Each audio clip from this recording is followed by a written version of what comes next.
So I guess we'll continue with the truth about Rob. But since I mentioned Bad Day in the other video, we're going to get into the Bad Day situation and why we had a fallout.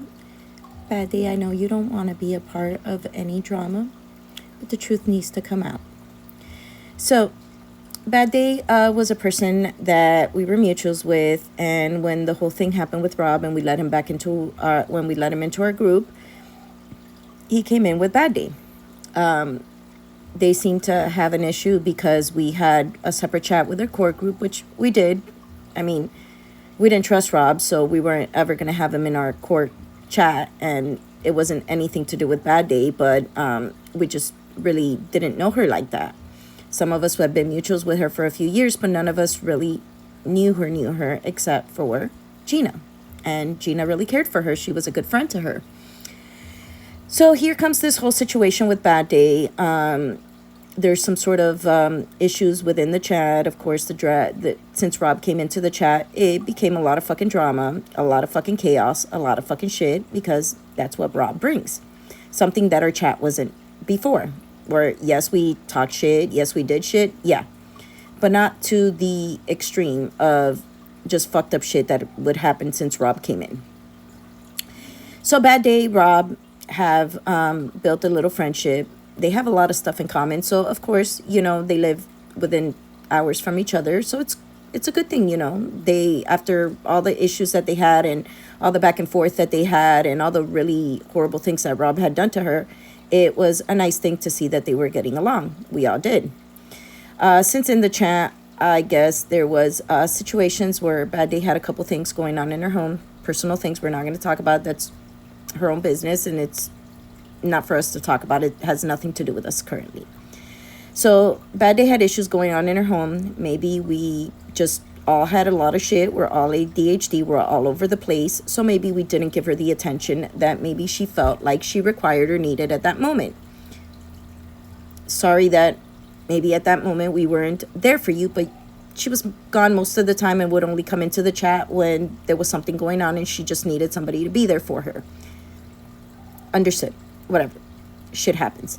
She started to make videos about us. There were certain things that we were questioning. It was just weird. She seemed to be gone, but more with Rob. Rob seemed to be knowing more about her, so we were all like, what's going on? You know, we started to notice that she wasn't coming on night calls. Not that she was expected to, because we have night calls, but that's because we've been doing it for years. It's just what we do as friends. And sometimes we felt like maybe she felt like left out, so we would tag her and be like, hey, you want to jump on the call? It wasn't meant for anything. We were just trying to be friendly and nice with her. We started to notice that her and Rob had a lot of side conversations, which is totally cool. It's their thing, you know, great. When we had a conversation with Rob, me and Gina, we reached out to Rob because we thought that there was something weird going on within our group. Oh, immediately. It wasn't him. It was Bad Day. Bad Day was making him paranoid. Bad Day was saying all these things to him that made him uncomfortable. Bad Day was making him feel a certain way about me. Bad Day was making him feel a certain way about Gina. Bad Day was making him feel a certain way about everybody. And he stated that Bad Day asked him to go off and create their own little group chat, that they didn't want to be with us, which is cool. If that's what they wanted, cool. They could have done it. He was like, no, I really care for you guys, but, you know, it's just Bad Day putting all these ideas into my head. And then he turned around and grabbed all those screenshots of conversations that they had privately and sent them to us, which, of course, I still have and I can prove. But I'm not going to do that because there was a lot of personal things said in those conversations that just shouldn't be out there. It's Bad Day's things. It doesn't need to be. Bad Day and I had, you know, a little situation with an egg reading. She didn't like what I had to say about it. I'm an indigenous Mexican woman that, of course, egg readings is our thing. We know very well what it is. And I guess she just didn't like my interpretation. She's a witch. She could take her interpretation to what she wants. It's open. You know, I'm sorry that it bothered you what I said, but it was the truth. It doesn't matter. End of the day. We move on to that. So we had a night conversation with Bad Day. Bad Day seemed to not be open to speaking about everything. Rob had already told us and filled us in. We already knew what was going on because we had those screenshots. He threw her completely under the bus and blamed her for everything and said that she was making him paranoid and making him second guess his friends, which we're talking about less than a month being in our group chat and us being very caring and very friendly and very nice to this person. That should have been our first red flag. We should have called them off and cut them off there. We didn't. But it's fine. We moved on. We were very caring to Rob. We were very friendly. Our group chat started to become a little toxic because, yes, Rob brings a lot of chaos. Yes, Rob loves to spy on everybody's account, loves to leave comments, loves to do all of that stuff. And it was affecting us. Rob, in this entire time, has a fallout with Wild Rose Bloom and Renee.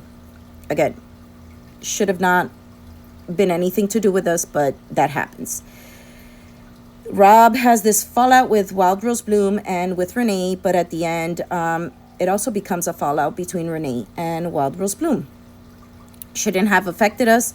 It ended up being because we really did not know Wild Rose Bloom that way, and we were closer with Renee. We had been mutuals and friends with her for about 3 years, so we didn't expect, to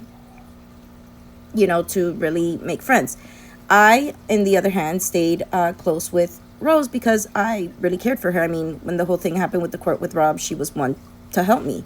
I'm sure she did it out of guilt because she was the reason why I was in there, due to the fact that she's the one that provided all these screenshots and all this crap and was the one that had seen his Facebook and sent it to me, and I posted it, so I'm sure she felt guilty and she helped. Great. Grateful for her. Super cool.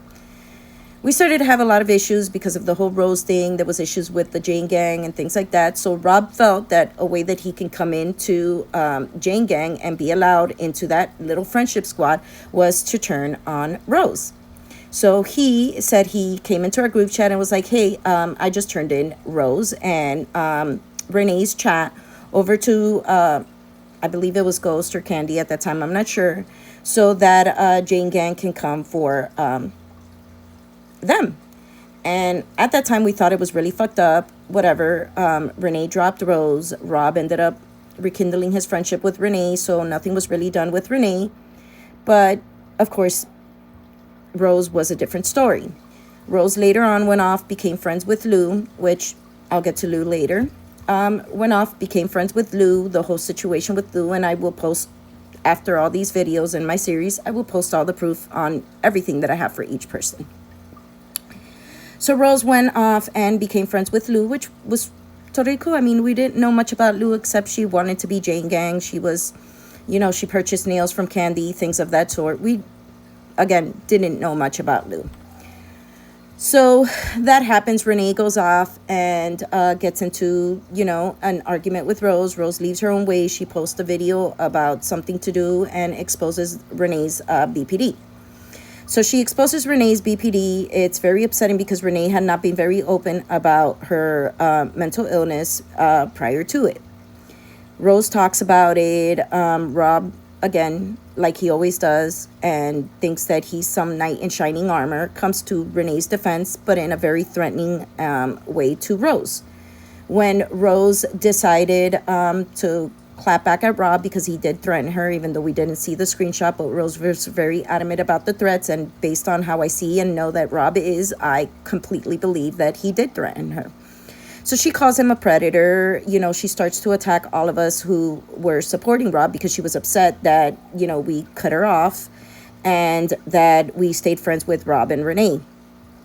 Get it. It was whatever. It doesn't matter. We move on from that. The video is going on to a third part, so I'm going to get back to that.